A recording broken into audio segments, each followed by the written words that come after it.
Which legendary Reddit poster comment can you still not get over? The guy who thought his landlord was stalking him and leaving notes in his apartment, only to find out that he was actually suffering from carbon monoxide poisoning. There's another one out there where a girl thought her boyfriend was drugging her because she was blacking out and she kept finding little red bumps on her skin, but she really had bed bugs, and they were making her so sick she would lose huge gaps of time. I haven't seen that thread since, but apparently it was fake or something. Y'all can look into it for yourselves. I'm not your maid. I remember that one. That one was wild. Sounded like a movie script. Dude saved someone's life and only got 6.5 thousand upvotes. I made a joke about someone's ass and got 8,000. Reddit is weird. The dude who had a girlfriend that struggled to quit smoking, so he decided to take up smoking for a month, just so he could show her how easy it is to quit if you are totally dedicated to quitting. He still smokes 10 years later. She quit a long time ago. That is such a judgmental and stupid thing to do. It's like those who gain weight and then lose it to prove how easy it is, ignoring the mental state that brought you to gain weight and maintain it combined with shame and judgment. That's kind of what makes it funny for me. Something pure about watching someone's unthinking hubris backfire right back on them. There was post from a guy who hates his son and will never be proud of him no matter what, even though said son has finally gotten off drugs in the streets, and turns out for good reason. It always stuck with me, not sure why. Maybe the man's pure anguish and rage, but more so I've always had a positive outlook on things and am drawn to feel good stories of recovery, forgiveness, reunion, etc. Pretty much the return of the prodigal son. But I never really thought about how those stories gloss over the pain and resentment of victims who are unable to forgive unforgivable actions, but are inadvertently made to feel guilty and ashamed for feeling that way. We just kind of expect them to just automatically be the bigger person, eventually come to forgive, move on, if not now, then with the passage of the years, etc. I had never thought of that before that post. And maybe the uncomfortable reminder that sometimes people are just rotten from their core? Believe I saw it on Reddit, a IT tech related post. Guy starts a new job as a system admin, no other IT at the place. Previous admin had been there for just about forever and left behind some documentation, but not enough to make the job easy. The guy finds a note from the previous tech with a few mistips and then says, if there is a critical emergency and everything else has failed, there is a box in the server room behind the switch, open only as a last resort. Guy is there for a few years, metaphorical fires get fixed, he learns the tricks of the place, but one day the server doesn't boot, tries everything, can't get it to work, all the files are there, the company can't function, actual fires are about to start. Guy freaks out and remembers the emergency box and figures now should be an emergency, and figures maybe the guy left access info to off-site backups or tape drives or some sort of disaster recovery and goes into the server room. Behind the switch is a box, pulls it out, and opens it to find a bottle of tequila. One time some guy posted a thread called, "My girlfriend baked all the beans. Now I consider to end our relations? What do I do?" It's deleted now, though, but I still have the full post. Hello, my girlfriend and me have done dating for 5 months. I thought, this girl is very good, and became of love with her. Yet even so, on this Monday, I come home and found she has baked all my beans. Yes, all, oh brother. In my cupboard I store several bag of bean, to make soft and to bake on some days, to have a bit of baked bean on my dinner. Or heck, a lunch too some days. But on the Monday, I find this girlfriend baked all the beans. I say, why do you bake my beans? And she say something as, I bakes them good to save time, so I bakes them all now. I am astonished and full of dismay. I say I cannot eat all the beans. She say she has froze many of the beans, so as we can unfrozen the on a later day and eat some at a time. But if a bean is froze and unfrozed, the very good and very nice flavor of bean is gone far. A bean is best if baked fresh as a Sunday pie, not to be froze and unfroze. I told my girlfriend I am so sad of this. As to my opinion, the baking of the beans and to freeze them has ruined all my beans. She say I am gone haywire by my enragement and sad manners. But I hates what she did to my beans. On the days before Monday, I thought, will we marry the girlfriend? Well, it might be so. But now I am so sad she baked them beans.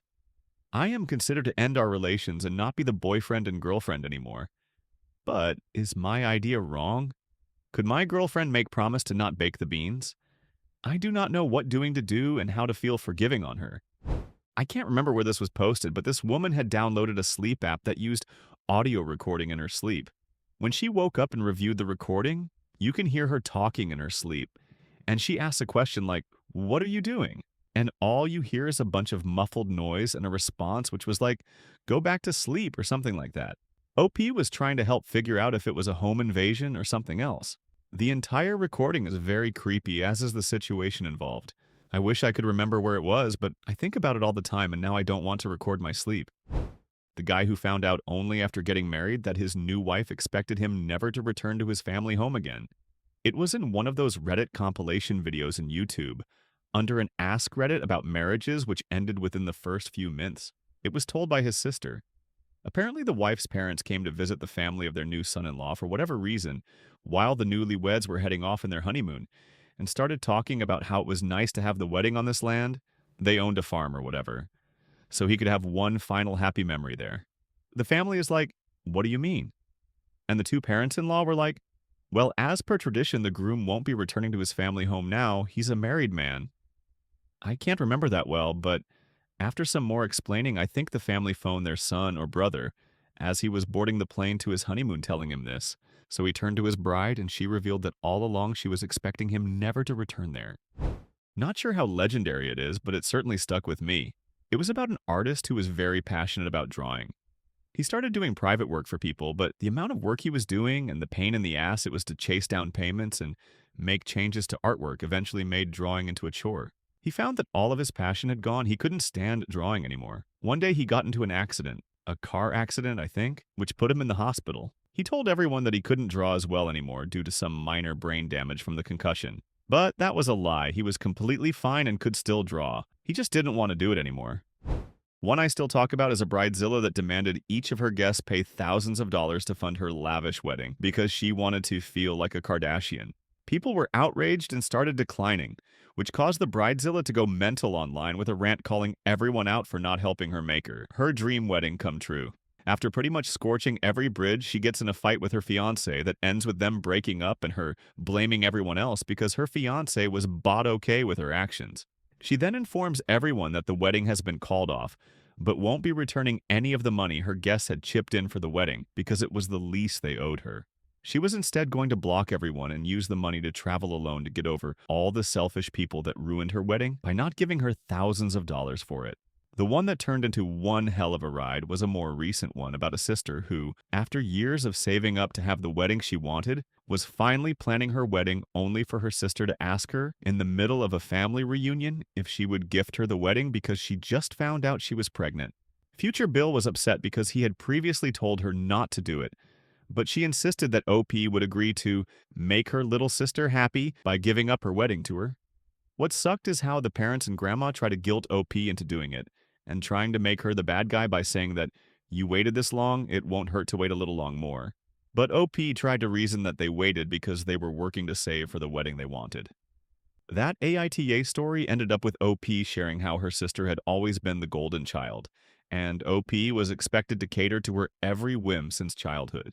OP's response to Sister revealed that Sister had done pretty crappy things to her for years, demanding to celebrate all of OP's B-Day, having to give up her piano lessons because parents could only afford for little sister to try out dancing, and was still deeply hurt by what she did to her cake during a celebration for OP. She later elaborates on that story, explaining that the sister had destroyed the cake her boyfriend had made for her graduation and ruined the special day because she was upset that people were saying nice things about OP's success.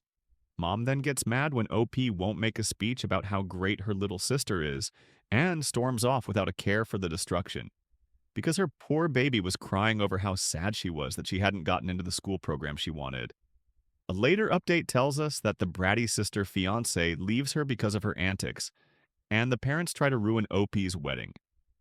They try to reason with OP saying that she should focus on who she is marrying and not on the wedding itself. When OP points out the hypocrisy by saying that if the wedding was not as important as who you marry, then why weren't they saying that to bratty sister instead of her? Parents can't come up with anything other than just get upset at OP for not giving in to bratty sister. OP's brother ends up calling and saying that parents told him that she had offered to gift her wedding to Bratty's sister, but was now taking it back and being mean to their little sister. OP explains what happened, and brother ends up taking up the father role after OP bans his parents and sister from her wedding. Bratty's sister tries to ruin the wedding all the way to the day of, but gets tackled to the muddy ground by a bridesmaid just before Bratty's sis tries to fling mud at OP's dress before the ceremony. OP last mentioned she was expecting a honeymoon baby while her sister, now living with her parents, was still throwing tantrums and driving her parents crazy. We also can't forget the time Rick himself got rickrolled by a fellow Redditor. It was beautiful, Lyle. Which story stuck with you the most? Or maybe you have your own legendary Reddit story. Share it in the comments. The most interesting ones will be featured in the next video. Which story stuck with you the most? Or maybe you have your own legendary Reddit story. Share it in the comments. The most interesting ones will be featured in the next video. Which story stuck with you the most? Or maybe you have your own legendary Reddit story. Share it in the comments. The most interesting ones will be featured in the next video.